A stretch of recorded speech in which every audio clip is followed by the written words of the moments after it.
Welcome to the Operation Game Night podcast, episode 24, question mark? That's what I'm tracking. All right. 24. Joining me, as always, is Clay. How the hell is it still January? Gable. Hey, Clay? What's going on? I'm doing good. Quick sponsor ad. Christy Metals is now a sponsor of the podcast. One of my brother's teammates' dad has a company called Christy Metals, and I like their hat because it had this looks like the Tin Man from Wizard of Oz, and I asked for one and he sent it. So I said, hey, you're going to be our sponsor on the podcast. So Christy Metals, if you need some custom metal work, hit it up. All right, does he have Elphaba? No Elphaba hats. Where's our metal hat? Yeah, I was about to say, it might not be. Is he sponsoring Clay Gable or is he sponsoring the podcast? I mean, I am the podcast, Travis. Oh, my Just kidding. God. Wow. Joining me, as always, the more important of my co-hosts, Jared. Can we please just make it to February? Erickson. How you doing, Yo. I don't know if you noticed this.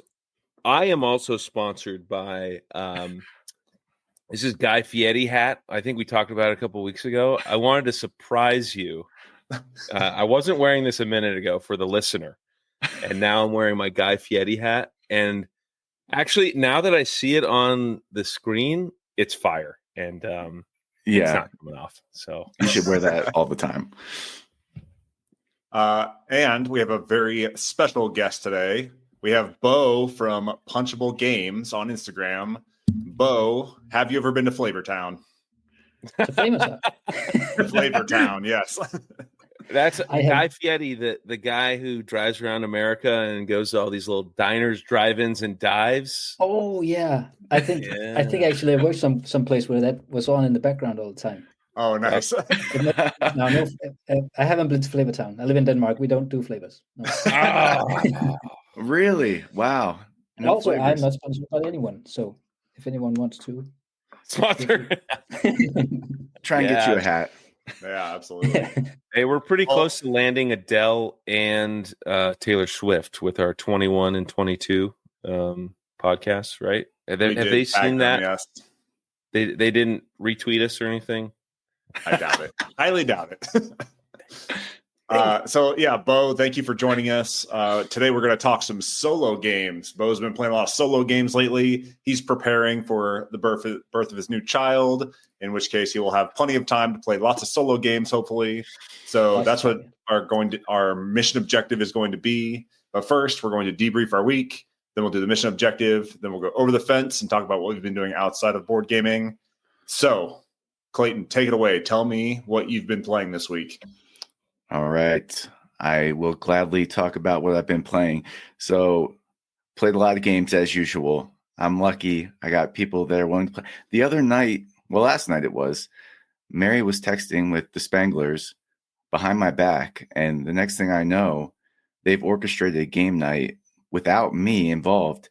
And I was like, do they actually want to play games, or do they just only think I will come over if games are involved? And either way, I got to play games. So good day. But the one I wanted to talk about today on the podcast was Long Shot the Dice game, which was in heavy rotation for our household a couple of years ago. This came out in 2022. It was designed by Chris Handy and published by, it looks like Perplexed on here, but that doesn't seem like the one I remember from my box. So I'm sorry, publisher, if I'm not giving the right shout out here. But anyway, this is like Camel Up the Roll and Right, essentially. Jared, did we ever play this with you? I'm sure we did, because this big time.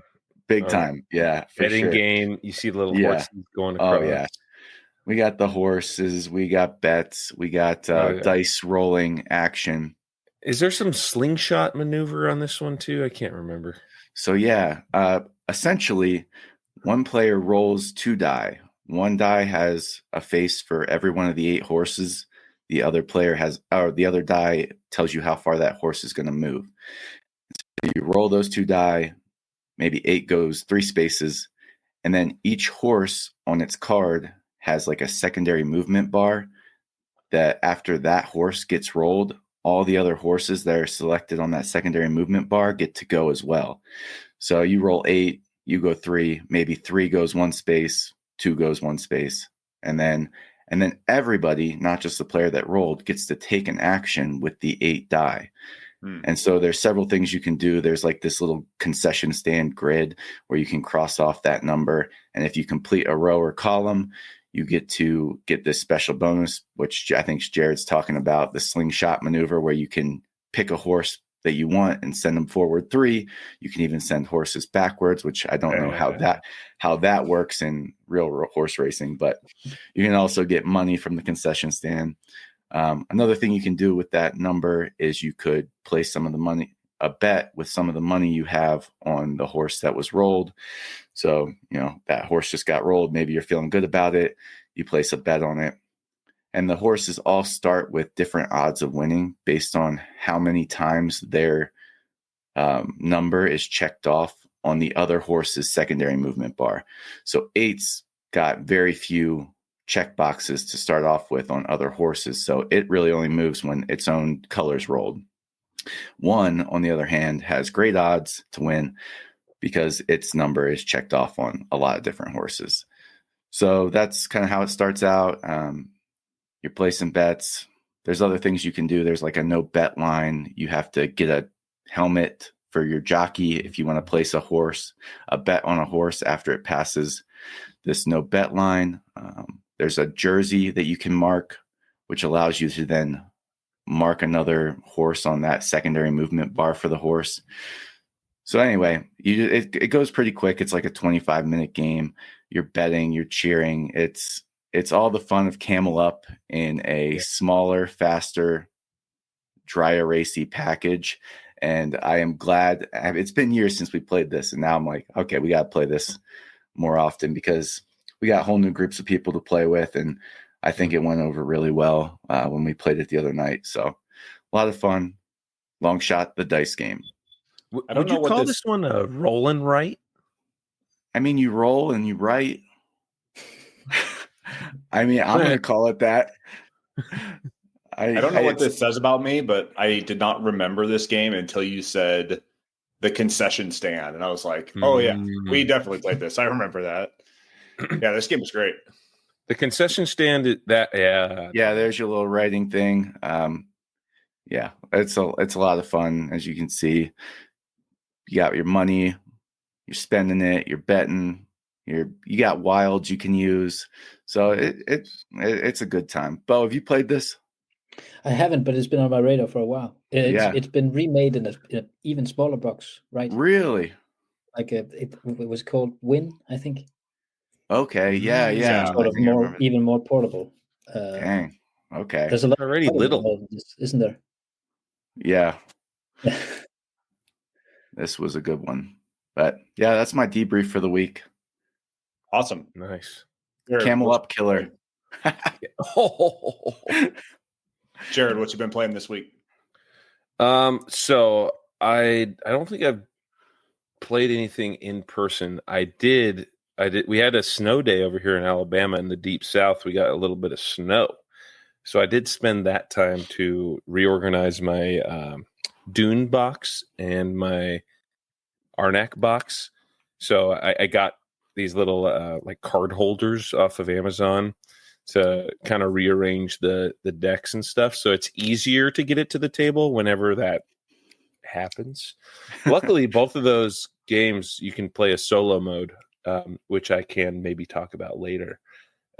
But I did want to talk about Feast for Odin. A Feast for Odin. I didn't know there's an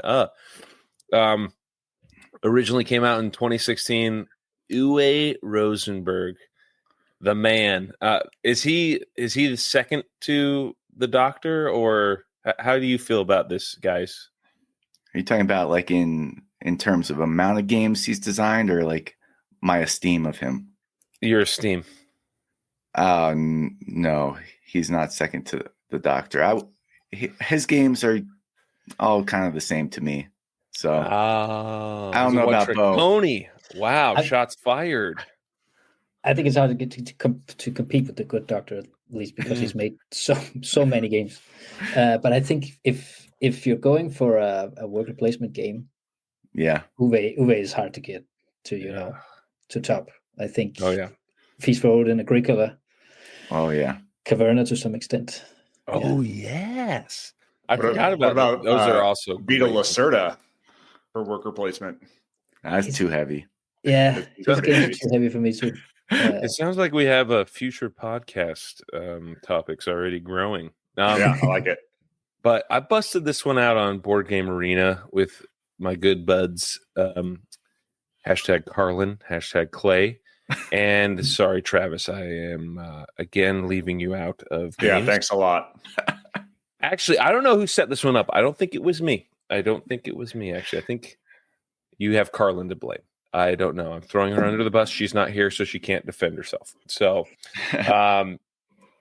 this one's a great one. Worker placement, as we said. I am a huge fan of this one. The first time I played it, I had no clue what the heck was happening.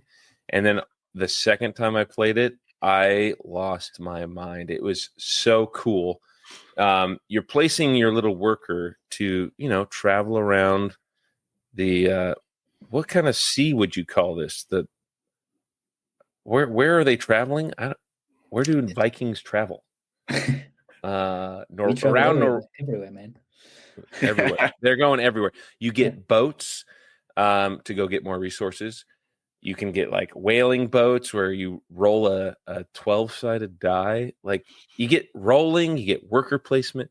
So there's luck involved. Resources are ever changing as you go throughout the game. And one of my favorite mechanisms of Feast for Odin is the feast part. You guys know I'm a fat kid. I love the food. You have to feed your Vikings every round. 7 rounds of get them wheat. Mead from a horn. You ever heard of that? Lots of good stuff going on in this game. It's like a choose your own adventure. I did play for the first time in a long time.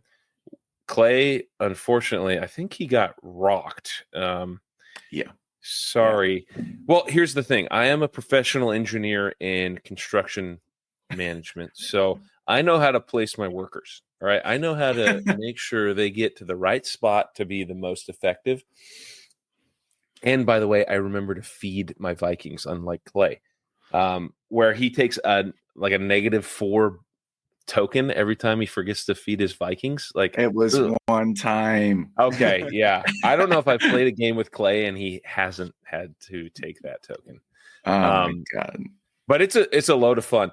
I was going to shout out BGA for a second time because they have the Norwegians expansion for Feast for Odin on BGA. So like the base game is awesome.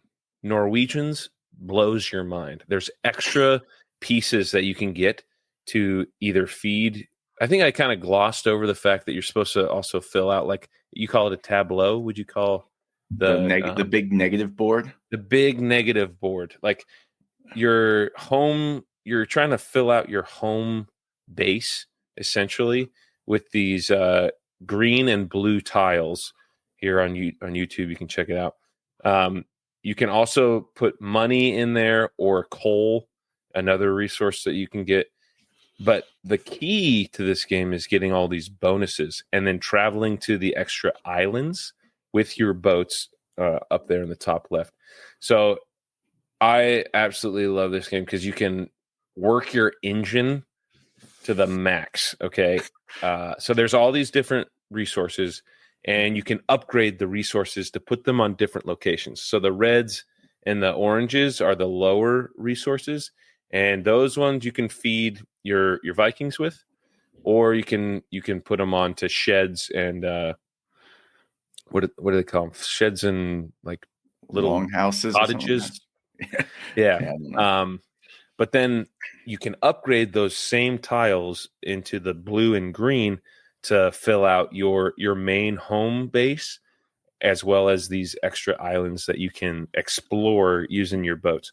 So it's like it's got everything that you love. It's getting Travis that feeling of being immersed in the game. It's giving me worker placement and engine building.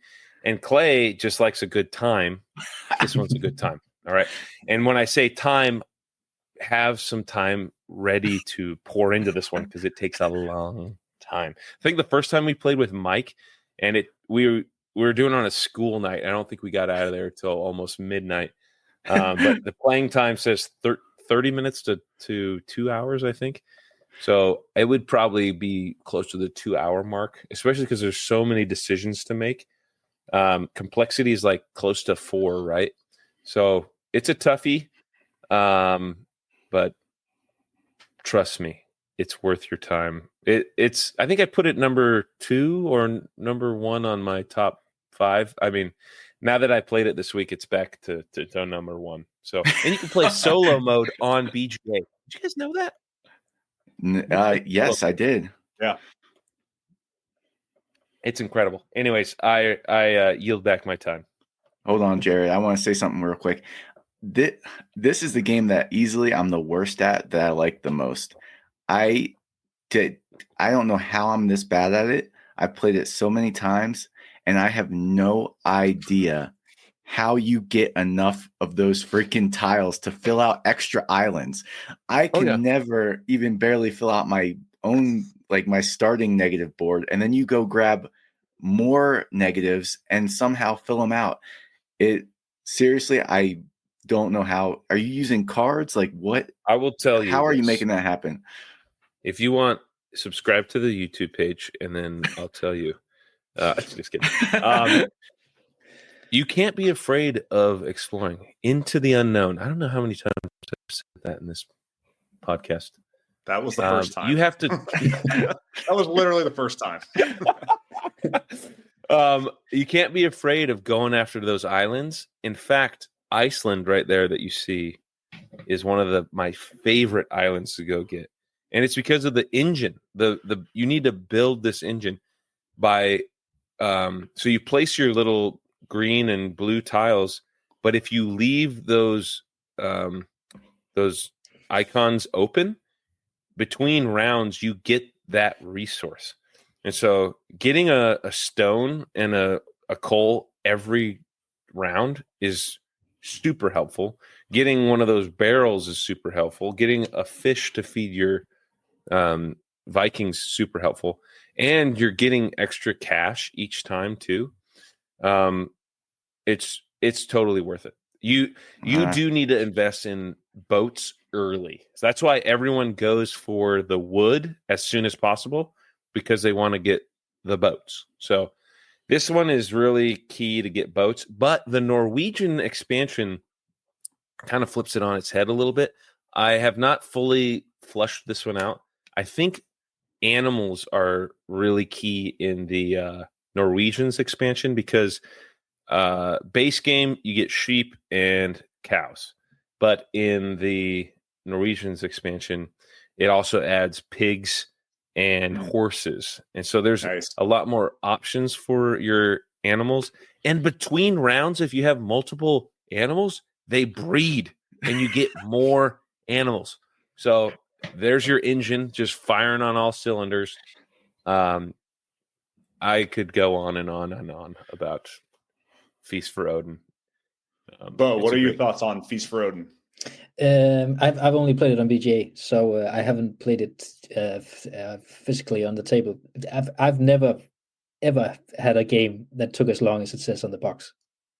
Well, if BGA does it all for you, but I have this regular gaming group where we say that if it says 90 minutes, it's 2.5 hours for us. Yeah. Yep. I think it sounds a little like if A Feast for Odin is a little all of Uwe's games combined. It has the sort of tile placement thingy from Patchwork and the whole agricola farming thing. Yeah. But it's one of the top games, I think, on BGA as well, and it is for a reason. I think it's a fantastic game. It's probably the best way to play it. Yeah, it's got a lot of pieces in real life. It does. Yeah, Clay, you got like a 3D printed little storage guy to help you out with it. Yeah, yep. But it only can be stored on its. It can't be stored vertically, and I stored it vertically, and now I'm afraid to open the box. So okay. Yeah, I don't know how you would manage without that 3D printed holder, because like there is, I'm telling you, like 20 different types of, more than that, of these little tiles that you have to handle and manage and stuff. And playing in person is really satisfying though, because like you can actually feel them and like kind of move them around and stuff. Oh, that's a good way to store them right there, like in a fishing tackle box. Huge fan of that. Actually, ding, ding, ding. That is actually one of the ways I store my Arnak stuff, is in this like little fishing tackle box thing that I got from the dollar store for $1. Amazing. That was awesome. But awesome. Anyways, Feast for Odin, man. I love it. I'm glad you're back on. Yeah. Glad it's back. Travis, what did you do this week? I didn't get a whole lot of gaming done. We've been super busy and I have not been feeling well. So I played a little bit of Harvest. Harvest is a 2024 production by Keymaster Games, designed by Trey Chambers. Artist is Tierra Connor. And this is a cozy game at its heart. It's a worker placement game where you are trying to place your little wheelbarrows out into these different areas in the town to get seeds and plant them into your fields. And so at the beginning of each round, of which I think there are 4, you have like a sunrise action, which is you pick those little tab cards. You go around the table, you pick these tab cards, and the tabs have certain bonuses and a number associated with it. The lower the number, the less bonuses you get, but the earlier you go in the round. And then so what you do is you go around the table and on your turn, you take one of your wheelbarrows and you place it in either the general store or the fields, the general store, the farmer's market, or the workshop. And so the general store, you can buy seeds, you can refill your water bucket, get fertilizer. Farmer's market, you can get different bonuses to include seeds and fertilizer. You can upgrade your bucket so you can hold more water. You can upgrade seeds that you already have in your stockpile. Then eventually you're going to need to go to the fields. And the fields is where you can plant your seeds, you can tend to your crops, you can reap your seeds. And then you can also, if you go to like the trading post or to the workshop, you can clear out the forest on your fields and make more room to grow. And so really it's about making the most of these turns. I don't find that the worker placement is like really that competitive where you're not going to be able to do something that you want. Typically it's going to cost you like a coin or two if you're not one of the first people to those spaces. But really it's about like building out these 6x6 grids with your different crops and your different buildings that can earn you bonuses, and just trying to make the most out of every turn. Each of your characters has its own unique player ability. And when you clear out the forest, you get to roll the forest die that gives you different bonuses and stuff, which is pretty fun. So this game is like a worker placement and little tableau builder that is not stressful. This is like the non-competitive version of Feast for Odin. I actually really like this one. It's cozy, it's cute. You get to like kind of build out your own little, farm however you want it. It's like, it almost feels like the Stardew Valley board game, but it doesn't take 3 hours to play. So I really enjoy this one. It's on BGA. You can play it solo against like the town mayor who's a cow. I really enjoy this one. I know that they just released a expansion for it on Kickstarter it's called like the Fall Festivals or something, but the base game is great. I really enjoy this one. Man, have you guys played this? The aesthetics are killing me right now. I'm loving what's going on with that. I don't know, is that a skunk? What type of a weasel? A badger. A badger with the coffee. Yeah. I mean, geez. I mean, nothing gets Travis going like an anthropomorphic. How do you say that? Anthropomorphic animal. Oh my gosh. Yeah, this game's great. I I'm sending you guys an invite to this one on BGA because this one is like it's super simple to learn. You can play through it once and understand all your actions. And I really enjoy this one. It's nice and cozy. It's a good cozy game. It's been on my radar. Yeah, highly recommend. Bo, have you ever played this? I haven't. It's a very Instagrammable game. Yes, it is. Yeah. Colors and anthropomorphic animals. I think. Yeah, you're all set. Yeah. That's all it takes. Yeah, it does sound a lot like Stardew Valley. Yes, it's very much like Stardew Valley that you have those 3 different phases, and yeah, you're just tending your own little crops. You're not like there's not a whole lot of take that actions. You're just kind of building out your little Tableau farm as best you can, and refilling your water bucket and making sure that you have enough fertilizer to get your crops growing healthy. So. Yeah, I want to know more about the poo emoji. Yes, so that's your fertilizer, and so you use that to tend to your crops, which is so the wheat, I think, is the big yellow pieces that take up 3 lengths. Those like multiply by 1 when you tend to them. The strawberries will multiply by 1 when you tend to them. The blueberries will go from a bush to having the blueberries on there that then you can reap. And then the pumpkins are the most expensive, and those ones multiply when you tend to them. And so every time you tend to them, you are getting more money in the long run, but you're losing your fertilizer. And then you of course need water to tend to your crops and stuff. So yeah, this game's great. I think it's super cute and really fun. It's easy to pick up, easy to teach, plays quickly. So that is Harvest by Keymaster Games, published in 2024. Nice. All right, let's get to our guest of honor. Bo, what have you been playing this week? I have been playing. I just got off a game of The Crew, actually. But nice. The game I really wanted to talk about is Obsession. Yes. We got this recently. My girlfriend and I have been on a bit of a Downton Abbey sort of binge. So I figured this game would slot right in, and it has a lot of the mechanics that we really like. The engine building of building the rooms, and it's just a lot of fun. I think you sort of compete for money and prestige, and to get to invite the what are they called, Fairchild, I think, twins.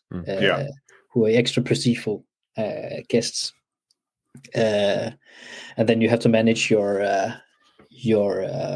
workers, your employees, and there's sort of a little story to every card, and that's probably the most fun part of the game. I think is sort of coming up with little stories with why are these 2 going bowling, and why does this character suck so much that it takes away reputation. There's one character actually who has negative reputation just for being American. I don't know. Of course. Yep, that checks out. See it. Yeah, checks out. It's a lot of fun, and it's. I've heard some people talk about that it's multiplayer solitaire, but it doesn't really matter because there's just so much storytelling and engine building, and it's just a lot of fun. Yeah. And the whole like crux of the game is to build out your manor, right? Yeah. In the right way to attract certain guests that get you more reputation, so that at the end you can attract like the big guests, which are the twins, right? Yeah, and then there's guests. As you gain reputation, you can invite more prestigeful guests who get you better rewards, and And the production. Are these real people, like the people on the cards and stuff, or that you can trace it back to like a historical character or something like that, or no? I don't think so, but I think, and this may be something I'm making up, but I'm 90% sure that all the characters, all the pictures in the cards are from backers from Kickstarter. Oh, really? Just made into sort of old timey. Yeah. That's kind of cool. Crazy. I hope you're not making that up because that's pretty sweet.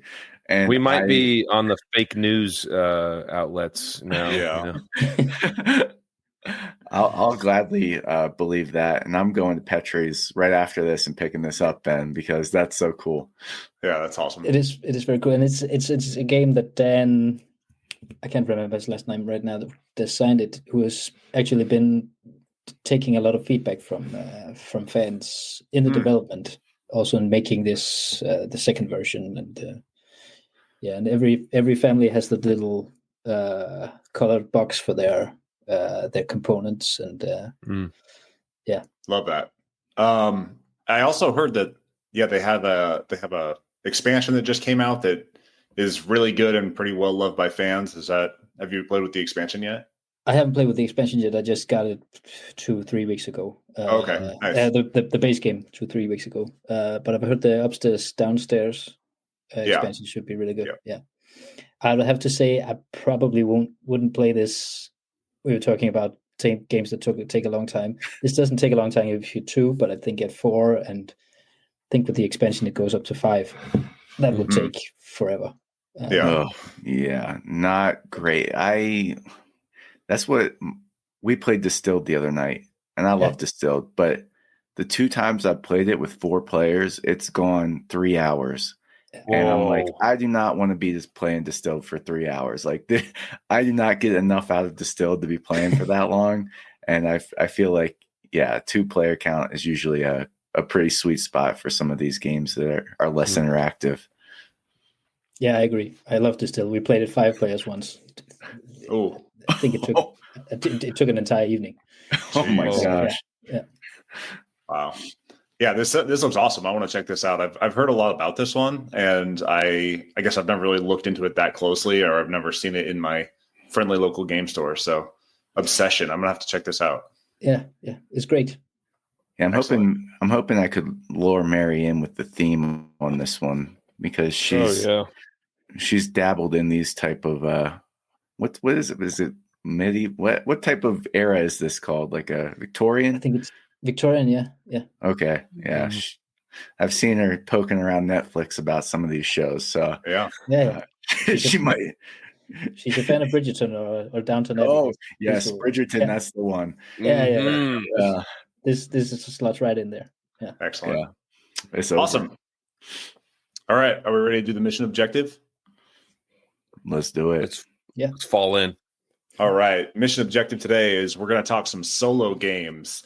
How do you get into them? What makes for a good solo game mechanic? Some recommendations from Bo on games that he's been enjoying solo. So, Bo, you are our guest of honor today. Tell us a little bit about yourself and how you got into gaming in general.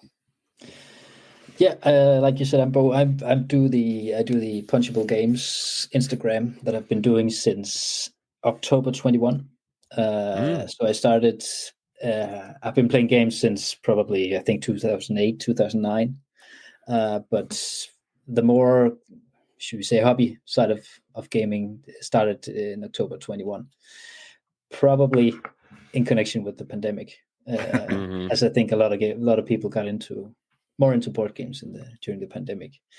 I just looked over the first, they called shelfies, I think, that I posted that had 5-6 games, and now I'm up to 120 something games. Wow, nice. And as I sell a lot of the games that I buy because I don't get to play them all, so it's probably higher if you count all the games I've had through. But yeah, I actually got into solo gaming at the same time. Pandemic. I was living on my own back then. I didn't have a lot of people to play with, and then it sort of took hold of me there. Yeah. So it was born more out of necessity than like, I'm going to go out and find games that I can play by myself. Yeah. And I think the way that board gaming hits a lot of people, this feeling of, board games can be this. And I figured, playing board games by yourself sounds a little sad. And it turned out it was a lot of fun. And there's even games that aren't, made for solo play can actually be played solo. I've heard you talk a lot about Sky Team. It has an excellent, really? An unofficial solo mode. Yeah. Okay. It's a completely different game if you play it solo, but it's a lot of fun.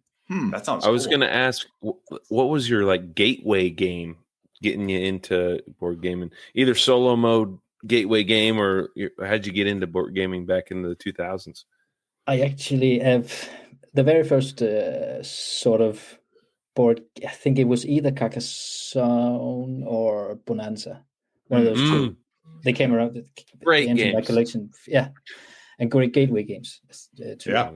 They entered my collections for the same time, I think. And then we took. Have any of you played a game called Last Night on Earth? No. No. No, it's a sort of zombie apocalypse game. Okay. We played a lot of a PC game called Left 4 Dead. Oh, yeah. I figured this looks like Left 4 Dead, the board game. It's by no means a perfect game, but it's a game that I can't get rid of because it just has so many good memories. The rules are written in a way that everything can be discussed.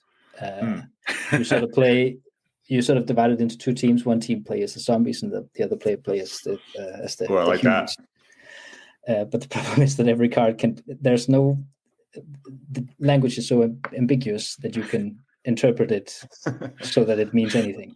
And I remember we had a new guy coming into our gaming group, and his first reaction after playing with us was, "Do you always argue this much?"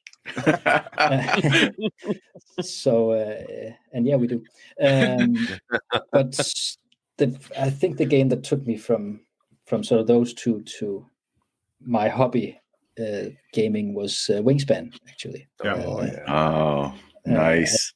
I just heard your discussion about the Span series this morning. Oh, nice. And I agree with you. Canceled. I agree with you 100%. I think, but I think Wingspan is probably my favorite game. It holds up. It holds up still, I think. Yeah. During the pandemic, I kind of took up bird watching as well. So. Oh, cool. I mean, Wingspan makes a lot of sense in that regard. But have you taken up dragon watching yet? I haven't been able to find any for some reason. Drag on. All right. And watching fish is just not the same. No. A little bit tougher. So you got into solo gaming out of necessity because of the pandemic. Were there any that like you knew that you wanted to try first? Like you had a couple of solo games you had your eye on. Maybe you had a couple games on your shelf that had solo modes. Like, what was that segue like into solo gaming, and where'd you start? I think it started with, as I said, with Wingspan probably. Okay. Found out that it had a solo mode. I don't know if any of you have played Wingspan solo. No. Yep. I haven't. The solo mode doesn't get in your way. It just it's sort of there. And then I got a game called Coffee Roaster, which is I have that one. That's a great one. That's probably my favorite solo game. Sunday morning, cup of coffee and Coffee Roaster, perfect. And for my co-hosts, you are drawing the little beans out of your bag and putting them. Of course. Oh yeah, a bag game. Come on now. Yeah. And then you have to hit the perfect roast for the for the coffee. Yeah. So that was probably my first sort of solo only board game. Okay. It's just a cozy time. If you had to guess, how many solo games or solo modes have you played total? Like just ballpark. Ballpark, I would say 150 maybe. Okay, that's a fair amount of solo modes. I don't know if it's 150, maybe only 100, but I played a lot of solo modes. I tend actually to look for games that have solo modes. And that was a big thing the year before last. This one was trick taking. Okay. And the big theme before that was solo modes. Because I love to play games, and luckily my girlfriend do as well. She doesn't love it as much as I do, so I have to play solo sometimes. So same. So if a game has a solo mode, I'm all there for it. Excellent. So what type of mechanisms or board game designs make for good solo games?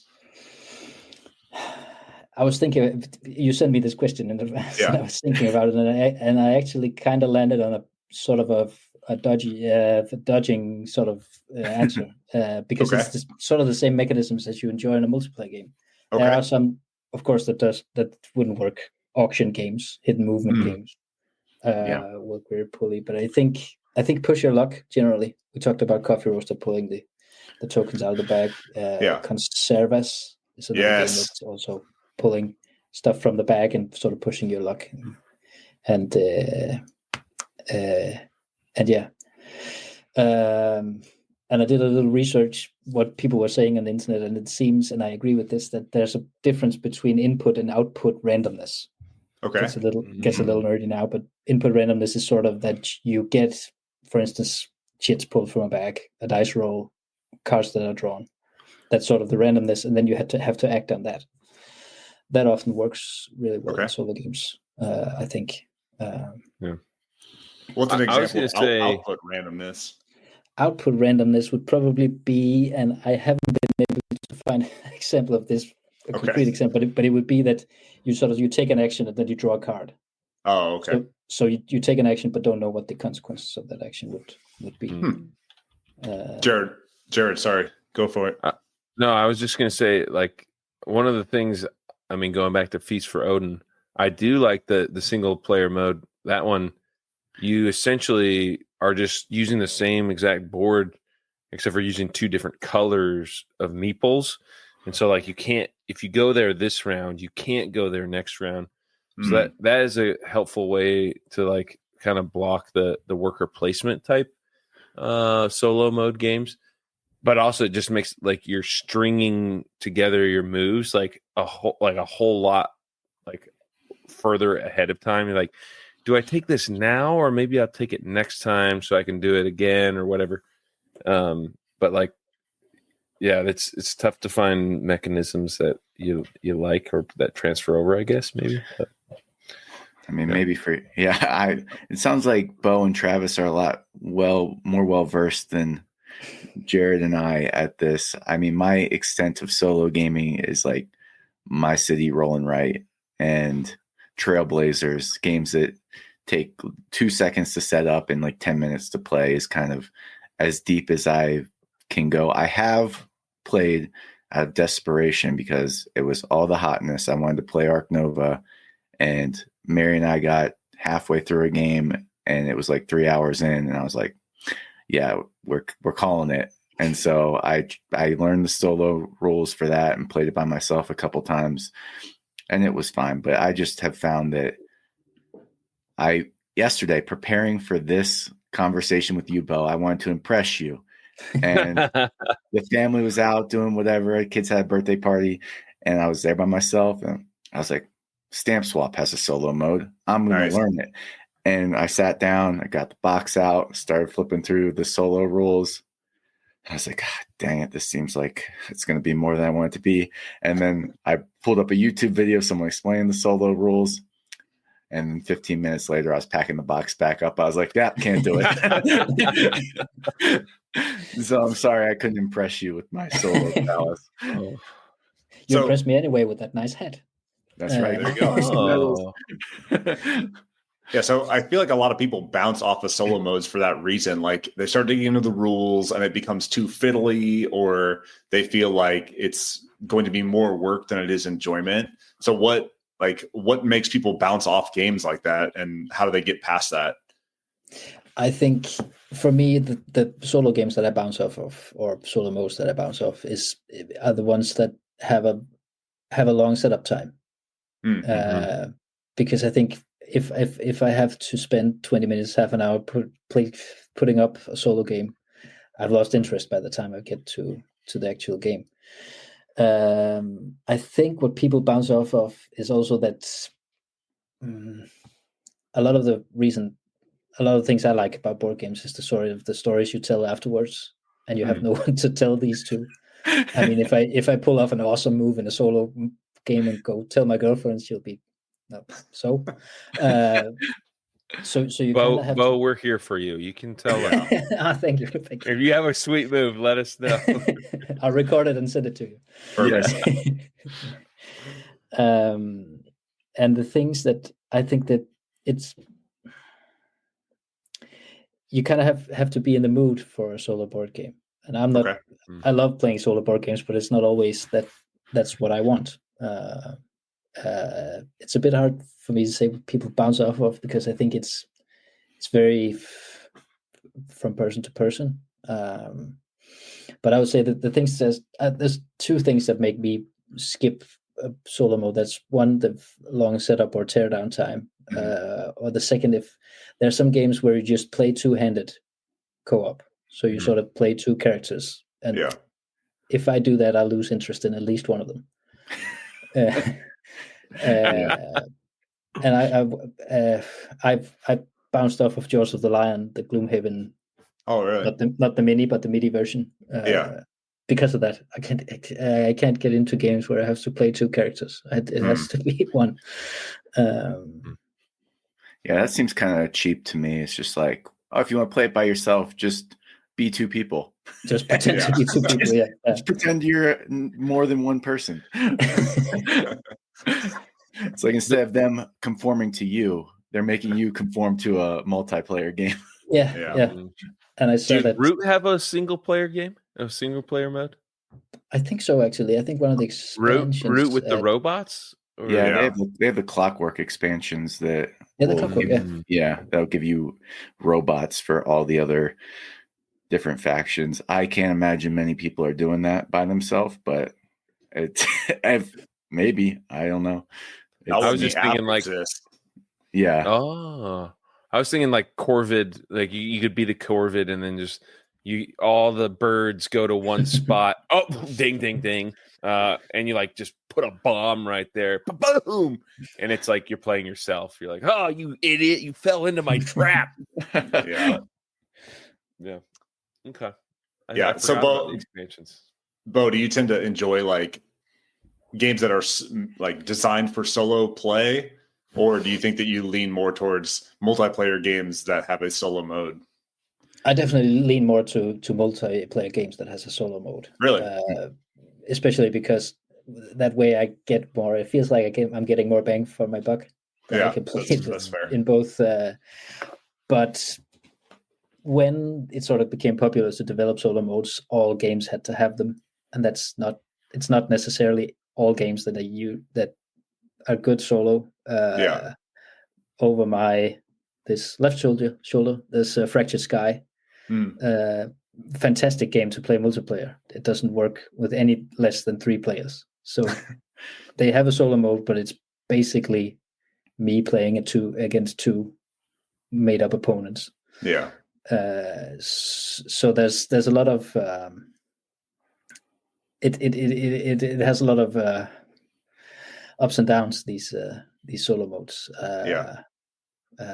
Some are great, some are less great. I think Expeditions, the Scythe follow-up, has a great solo mode. Distilled actually does as well.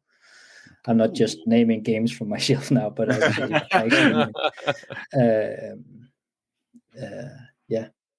Awesome. I think if a game can be played more ways and it works in all the ways, I think that's probably for the best. Yeah.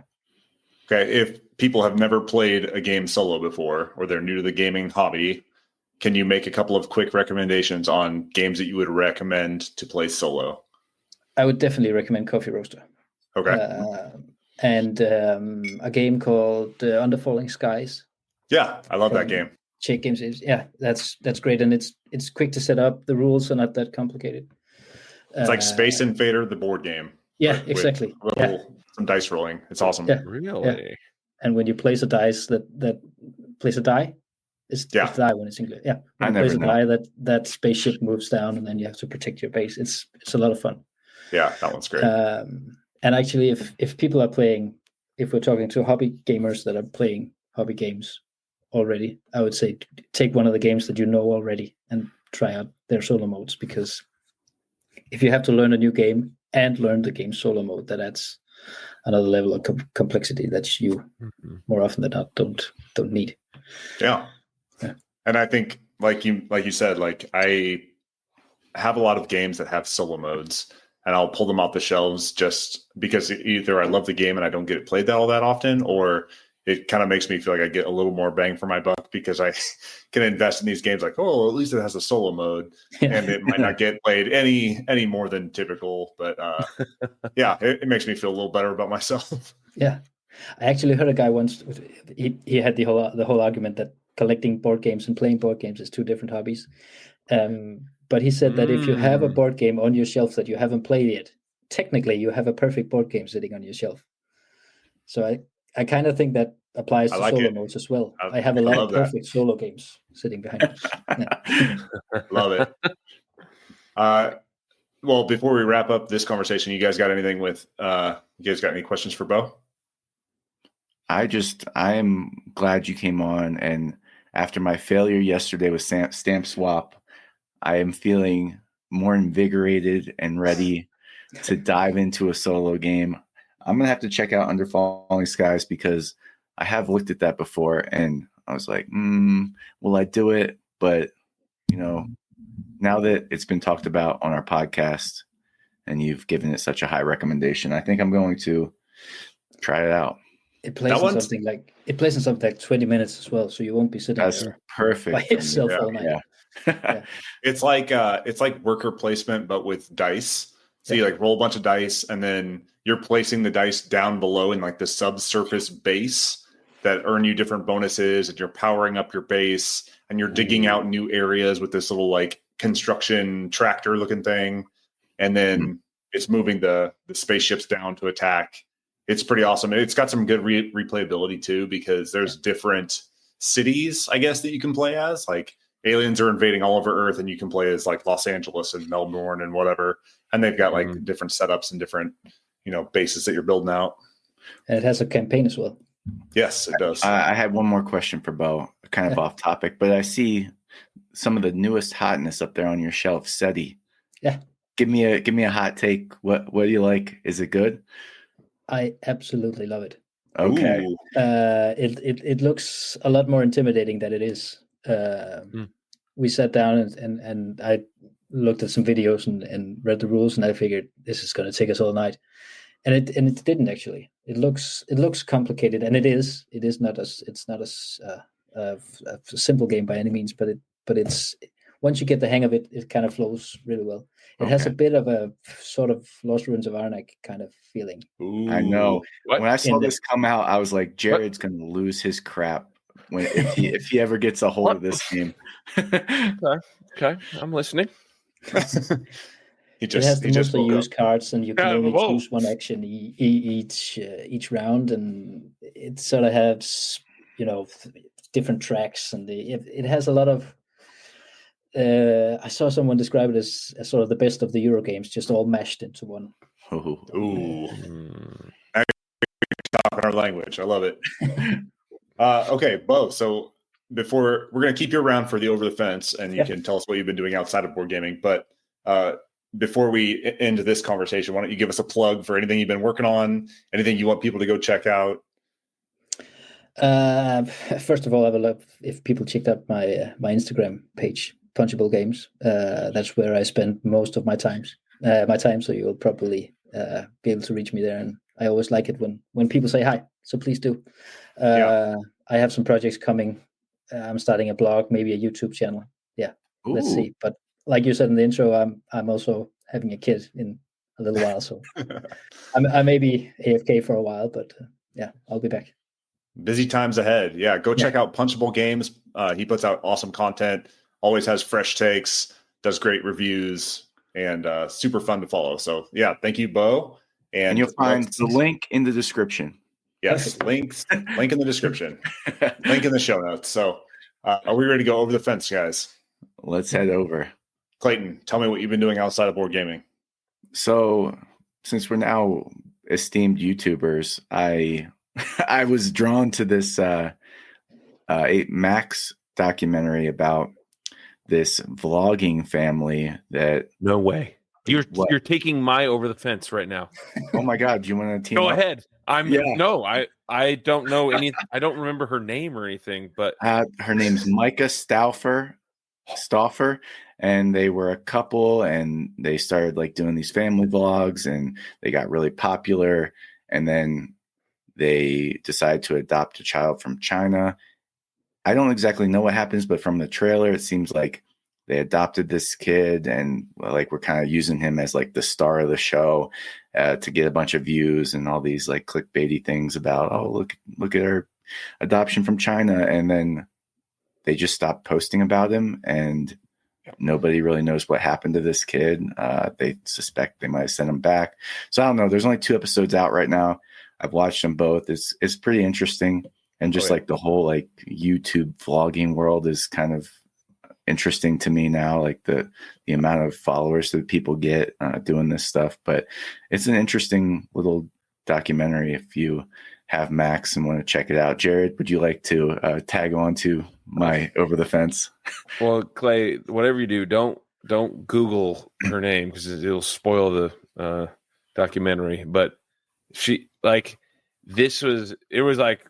it was really good. I haven't been on Mac, I haven't looked on Max in a long time. And Adri's like, last night, she's like, "Oh, we should watch a show." And I'm like, "What's on HBO?" Like, we haven't looked on that one in a long time. But it like very much gives me the Mormon influencer vibes of like, let me exploit my children for clicks and get money off of affiliate links. And like the worst one was like, I can now reconnect with this adopted child because of thanks to Deft laundry detergent. I was like, this is gross. But like, that's just the tip of the iceberg for some people, which I mean, that's fine. And people really like that content, like for whatever reason. But oh man, but I was going to say, if we really want to take off, we might need to get pregnant. That's a thing. If you get pregnant or adopt a child. So Operation Game Night, collectively, if we adopt a child, we might get more views. So. Well, Jared, didn't you have a failed vasectomy recently? Oh my God. Adri would probably kill me if I got her pregnant. Oh my God. All right. Every Operation Game Night, we'll give you an update on how my vasectomy is going. Oh my God, Bo, save us! What have you been doing outside of board gaming?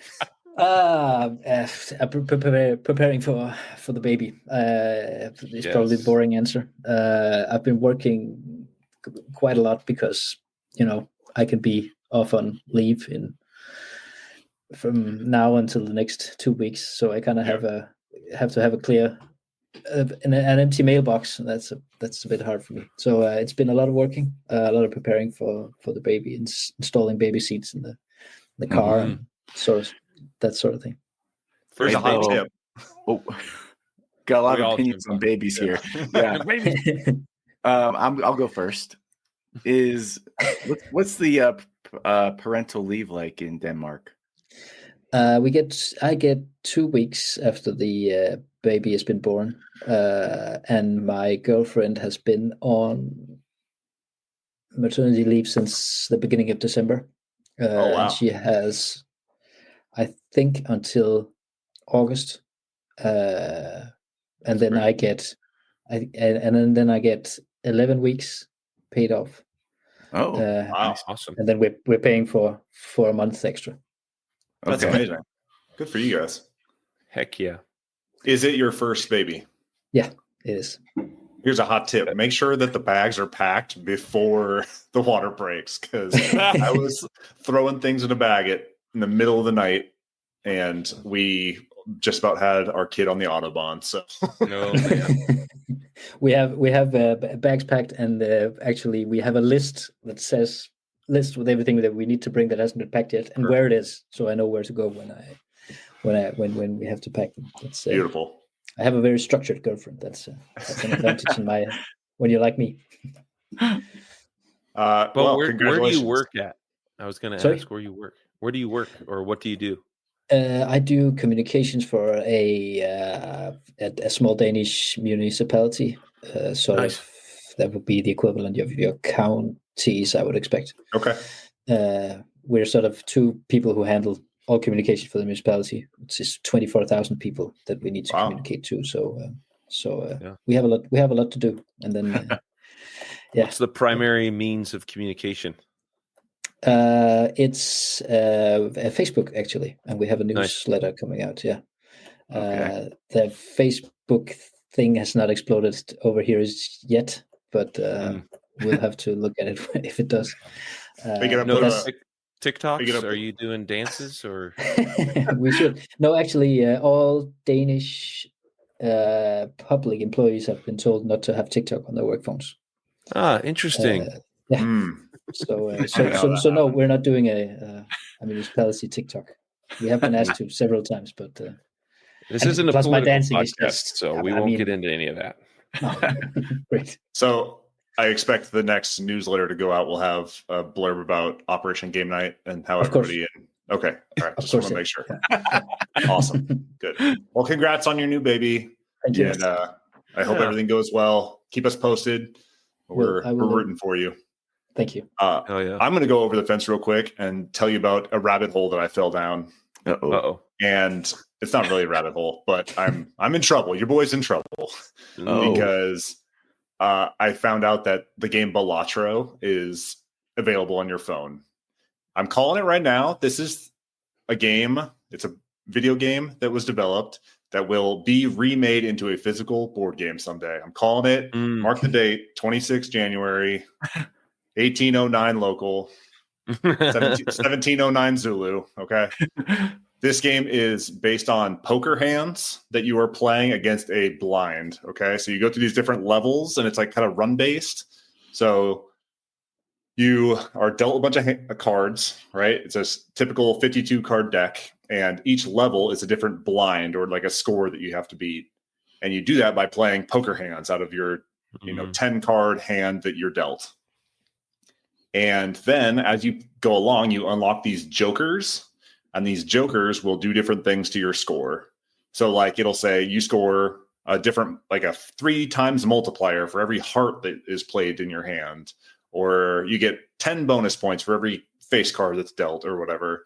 And as you play more and more, you unlock these new jokers, you unlock these new decks that give you special abilities, and it has like the same effect as like playing poker basically. And then between levels you can like open up these packs of like tarot cards and these cards that will like improve your score and do all these things. And it's a serious problem. I need to probably get rid of this on my phone. I had played it before on like on the computer and on my Steam Deck, but now that it's available on phones, it's a serious problem because it's basically just playing poker on your phone. It's not real money or anything, but I'm telling you right now, this indie game is going to be remade into a physical board game someday in the future. So should we just do it a while? Should we what? Should we just do it a while? Is it time to start a publishing arm of Operation Game Night? I'm telling you, this if you could get the rights to this game and make it into a physical board game, you would make a ton of money. And it's great. So that is Balatro, and it's available everywhere right now. So hop on it if you're interested. Nice. All right. Did we do it? I think we did it. That's a wrap. Awesome. Bo, thank you again for joining us. Thanks for having me. For Operation Game Night, I have been Travis. He has been Clay. He has been Jared. He has been Bo. And we're out. Check out Christy Medals.